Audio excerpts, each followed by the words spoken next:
as you were building things up, the community element has been instrumental for you, right? Just the fact that even before you opened the studio, you have managed to gather a huge community. And I think that very much the same thing is happening here in New York. What do you think were the essential elements for you to build up that community? Yeah, I mean, in New York, it's pretty interesting. Like we were wondering what it's going to be like, and so the first like totally different city, right? And hey, in Toronto, we had friends that we bootstrapped the network with, and in New York, like very first thing, like let's live the values. So let's bring the community here. And so we got a house in Williamsburg with 10 people, and it's five co-founders and five teammates. So we're rolling deep. When you're around us, you feel the energy. Like we'll come in, you'll invite one of us to a restaurant and 14 people will show up, and it's like a hip hop group and like a whole entourage, and everyone's bringing this vibe of excitement. Like, okay, it's these small, like we're from small town Canadian kids that are like in the heart of Flatiron building our dream. It's like pretty infectious. So you're kind of like, whoa, like these people put everything on the line. They've moved to New York. Like I have a baby in the house and a dog, and it's like this is a fucking family business. So I think that was like a really cool starting point of like, hey, this is a family business. Everyone's here to like follow their dream. And then we also do something where we just go hard on invites and inviting friends of friends. And we try to avoid paid ads for the most part, which is pretty unique. So like for 2 months, we were like open, but not really open. And we would just invite people in for free. And I think that's something that most business owners, especially new business owners, don't want to do because it's like, oh, I'm not making any money. When am I going to start making money?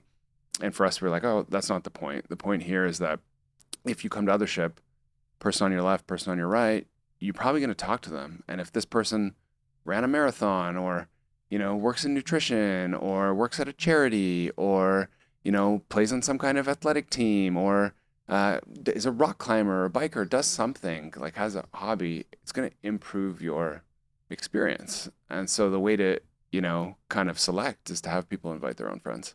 And so we just really leaned into having interesting people invite other interesting people. And so by the time we'd open, we already had 4,000 different people in, which is like a insane It's massive. number to start with. Yeah, and we're already doing like we opened last week. We're doing 200 people a day, which is a number even in Toronto with the whole backyard setup we didn't hit for 10 months. So I think the New York community, like the vibe in there right now is crazy. It's like electric. It's so good. People are so happy. Everyone's sharing, and it's kind of a weird experience. It's not for everybody. Like there's, as you said, like there's some screaming, there's singing, there's sharing, there's dancing. Like it's a wild place. And so in Toronto, people are a little more reserved. They come in like, whoa, this, I don't know if this is for me. And, by the 10th time, it's like, yeah, this is definitely for me. And now it's like, hey, share. I'm going to share.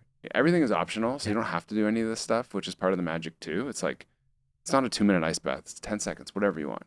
You don't have to scream. You don't have to share. You don't have to do anything, but you can. And people by the 10th visit, they're like so down to do these things. But in New York, first visit, people are like, hey, a chance to scream. Everybody, top of their lungs, like, oh. And so I just feel the vibe. People in New York are more social, more willing to try new things. It's a bit of a lonelier place where there's more transplants. So it just feels like the community is ready here in a way that in Toronto took a bit longer to build. I think it is ready. There's one thing that I would like to emphasize because it seems like for you it was very clear and straightforward that when you decided to open the studio in New York City, you would move here. But not every entrepreneur thinks that way.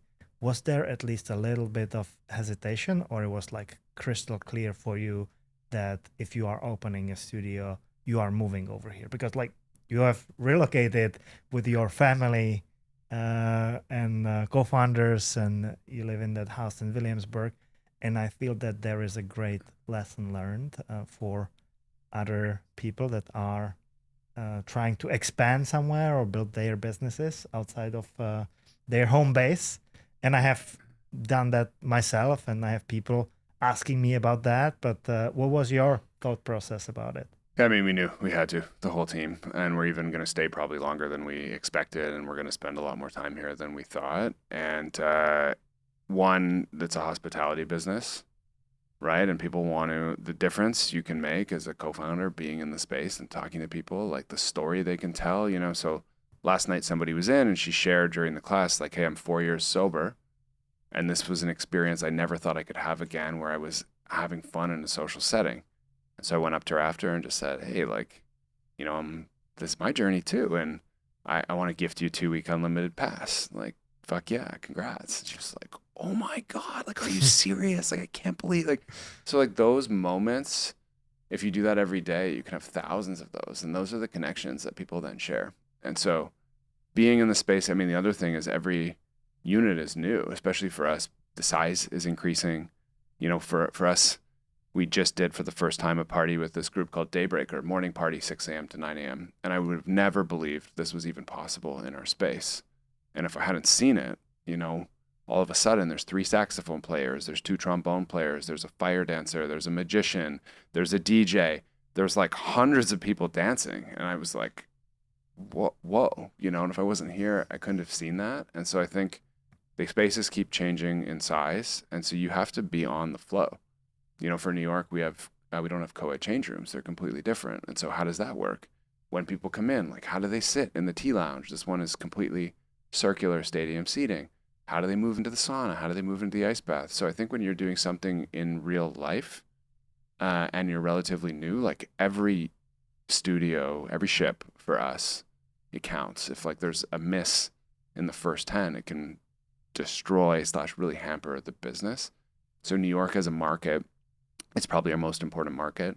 The studio is our flagship. It's significantly more expensive. It's significantly larger. And so there's just no question that our whole team would live here, like whatever it takes. Like I had done in the first month 50 classes myself in the first like couple weeks, you know, to the point where I was like dehydrated and feeling hungover every morning. But I just wanted to be in there watching. And I think if you want to build something great, that's the level of detail that's required. I think it's a great inspiration for others, so they get a sense of how much it takes to build something and really pursue your dreams, because like it's very hard to do something like this or attempt to do that remotely, right? If you are not there, if you are not living and breathing, then it's likely not gonna go well. Yeah, just like what's your level of sacrifice? Like what are you willing to give up? And like for me, it's like pretty much everything, you know? So like friends, my only friends are those that I work with because I just don't have time. And so my 5 co-founders are my best friends, and my sister even works for us. And that's who I spend 98% of my time with. Health, you know, I'm not spending too much time working out anymore, which was like a massive passion for me.